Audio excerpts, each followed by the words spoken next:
If you stop to think about it, we are constantly asked to evaluate everything. Let me give you some examples. Here's one I hear all the time from my wife. Do I look fat in this outfit? Or another. Tom, what did you think of that new Shrek movie that came out recently? Or another. What did you think about that new SB 1070 bill that the Arizona State Legislature recently passed? We are asked our opinions. We are asked to give evaluations about everything. So needless to say, speech evaluation is a very important and necessary part of a Toastmasters meeting. Tonight, I particularly want to speak to those of you here who either have never given a speech evaluation before or are pretty inexperienced in giving speech evaluation. To you, I want to say, come on in, the water's fine, feels great. It's fun to give a speech evaluation. So tonight, what I'm going to do is I'm going to inform you about how I like to give a speech evaluation. Now, how I like to give a speech evaluation is not new with me. I didn't dream this up. In fact, I pulled this from this handy little resource here that I found in my new members kit called Effective Evaluation.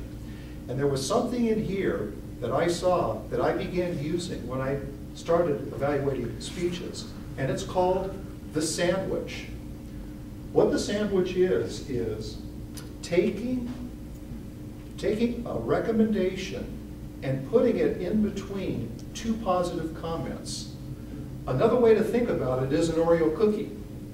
The two black parts of the cookie are positive statements, and the white part of the cookie is a recommendation or an improvement.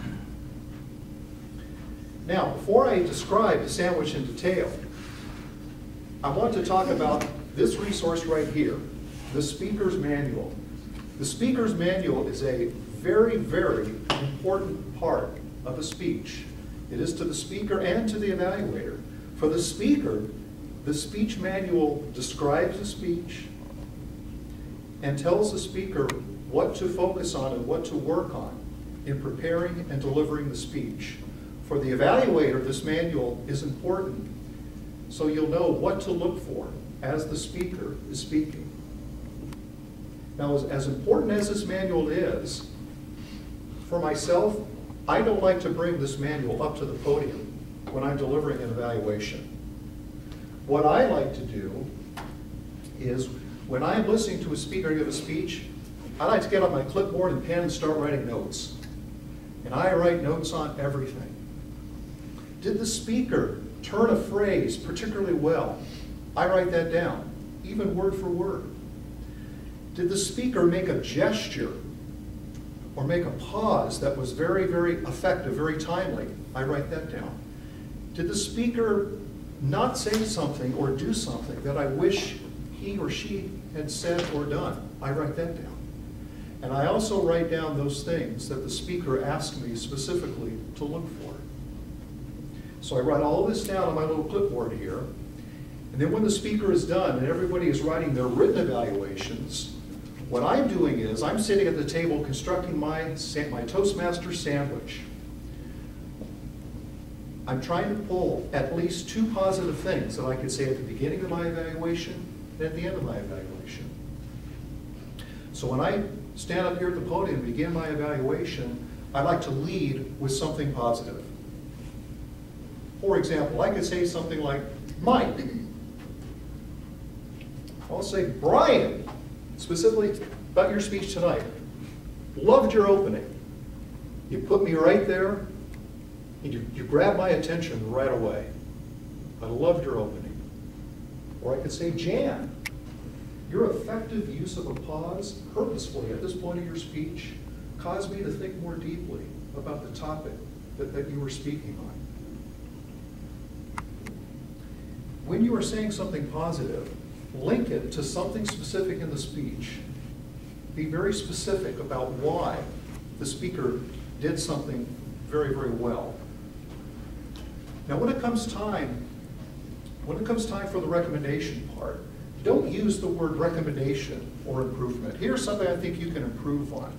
Try to lead into your recommendation part of your evaluation by saying something like, here's something you can think about or work on for your next speech. And if possible, try to limit your recommendation to just a single one. Focus on the single one, because I think it will help the speaker better remember what it is that you are asking them to work on for their next speech. And again, like the positive recommendation, be specific about your recommendation. I recall speeches I delivered and some of the things that my speech evaluators recommended to me. For example, Mike Campbell evaluated my speech, some of you heard it, on when I went on a camping trip up to Payson. And on the second day of my trip, my wife and I, we took a little hike. Mike made the very appropriate observation that what I could have done is, I could have actually have physically moved like I was on a hike myself as I was speaking about it. I could have made a point about one part of the hike here. I could have moved to another part of the room and talk about another portion of the hike, moved to another part of the room to talk about a third portion of the hike. I also remember a time when I gave a 5-point speech about what I look for in movies. And my speech evaluator gave me the outstanding evaluation, I had never heard of this before, about the 3-point outline. That when points get above 3, like 4 or 5 or 6, they kind of blend in and the audience doesn't remember them as well. But giving something in 3s was very effective, and I always remember that. I never forgot it. When you're finished giving your recommendation, finish your evaluation with another positive. And then thank the speaker for giving their speech, and also say you look forward to hearing future speeches from them again. Now I want to wrap up with 3 more recommendations about evaluations. First of all, I recommend that you pay close attention to the way other people in this club give evaluations. Particularly, I want to draw your attention to 2 of what I feel are the best evaluators in our club, the 2 Mikes, Mike Campbell and Mike Steinberg. Both of them give consistently good evaluations. Secondly, I've typed out some recommendations on speech evaluations that I'd like to hand out so you can remember what I spoke on and think about them in the future as you give evaluations. And thirdly, I would like to make a recommendation for club members who are general evaluators. The role of the general evaluator is to evaluate the overall flow of the meeting. But an excellent thing that a general evaluator can do is to evaluate the evaluators. What did the evaluator do well? How could the evaluator have improved in his or her evaluation? Being a speech evaluator is one of my favorite parts of being a Toastmaster, and it can be for you as well.